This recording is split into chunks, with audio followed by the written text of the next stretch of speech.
తీసుకెళ్లడానికి వారి అనుభవాన్ని వారి శక్తి సామర్థ్యాలను పార్టీ వినియోగించుకుంటుంది. యథావిధిగా కొన్ని గోతికాడు నక్కలు ఏదైనా జరిగితే బాగుండు, లేకపోతే ఒంటె పెదాలకు నక్కలు ఆశపడ్డట్టు పెద్దలు జీవన్ రెడ్డి గారు చర్యల వల్ల కాంగ్రెస్ ప్రభుత్వానికి కాంగ్రెస్ పార్టీకి నష్టం జరగాలి అని ఏవైతే గుంటనక్కలు ఎదురు చూసినాయో వాళ్ళకి పెద్దలు జీవన్ రెడ్డి గారు ఎలాంటి అవకాశం ఇవ్వలేదు. ఎందుకంటే వారి అనుభవం, కాంగ్రెస్ పార్టీ పట్ల వారికి ఉన్న కమిట్మెంట్ ఇలాంటి ఆశించే వాళ్ళకి అర్థం కాదు.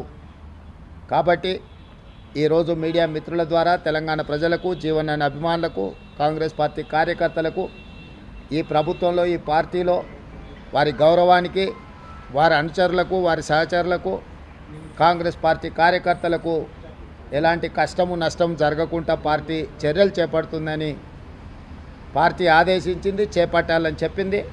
అవి తప్పకుండా అమలు చేస్తామని చెప్పి ఈ సందర్భంగా మీ ద్వారా అందరికీ తెలియజేస్తున్నాను.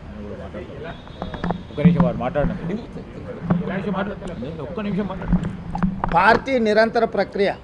పార్టీ ఏ సమయం సందర్భం వచ్చినప్పుడు వారి అనుభవాన్ని ఏ విధంగా వినియోగించుకోవాలనో తప్పకుండా వారి అనుభవాన్ని పార్టీ వినియోగించుకుంటుంది. చర్చలు మీరు చేస్తున్నారు, ఇంతవరకు మంత్రివర్గం మీదనే చర్చలు జరగలేదు. మీ పార్టీకి మీరు చర్చలు చేసేసిండ్రు, శాఖలు కేటాయించిండ్రు, ప్రమాణ స్వీకారాలకు కూడా మీరు ముహూర్తాలు, అవును, దానికి ఖాళీగా లేవు. అదే కదా మీ మీ మీ తప్పుడు వార్తల వల్ల ప్రజలు గందరగోళంలో ఉన్నారు. విద్యాశాఖకు నేనే మంత్రిని, నేనే ఫుల్ టైం మినిస్టర్ను. నేను పార్ట్ టైమా? నేను కేసీఆర్ నా ఫామ్ హౌస్లో వండుకొని ప్రభుత్వాన్ని నడుపుతున్నానా?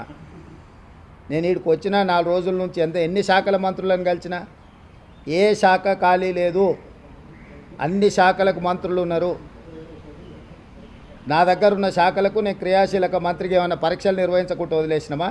10th క్లాస్ ఎగ్జామ్స్ నిర్వహించలేదా? ఇంటర్మీడియట్ ఎగ్జామ్స్ నిర్వహించలేదా? ఇంజనీరింగ్ ఎగ్జామ్స్ నిర్వహించలేదా? పరీక్షల ఫలితాలు విడుదల చేయలేదా? ఎక్కడైనా గతంలో జరిగినట్టు ఏమైనా లోపాలు జరిగినాయా? నీట్ కానీ, డిఎస్సి నోటిఫికేషన్ కానీ, ఏ పరీక్షలు ఆంధ్రప్రదేశ్లో ఇప్పటివరకు ఎంసెట్ రిజల్టులు కూడా ఇవ్వలే.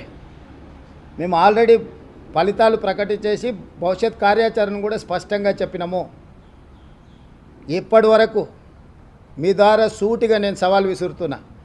గతంలో విద్యాశాఖ మంత్రులు చేసిన పనులు, ఈ సంవత్సరం మా విద్యాశాఖ తీసుకున్న నిర్ణయాలను పోల్చి చూడండి. క్యాలెండర్ డేట్ ప్రకారం ప్రతి అంశాన్ని చాలా స్పష్టంగా నిర్దిష్టమైన ప్రణాళికతో ముందుకెళ్తున్నాము. కొంత పొలిటికల్ పార్టీ ఓన్డ్ మీడియా, అంటే రాజకీయ పార్టీలు నిర్వహించే టీవీలు కానీ, పేపర్లు కానీ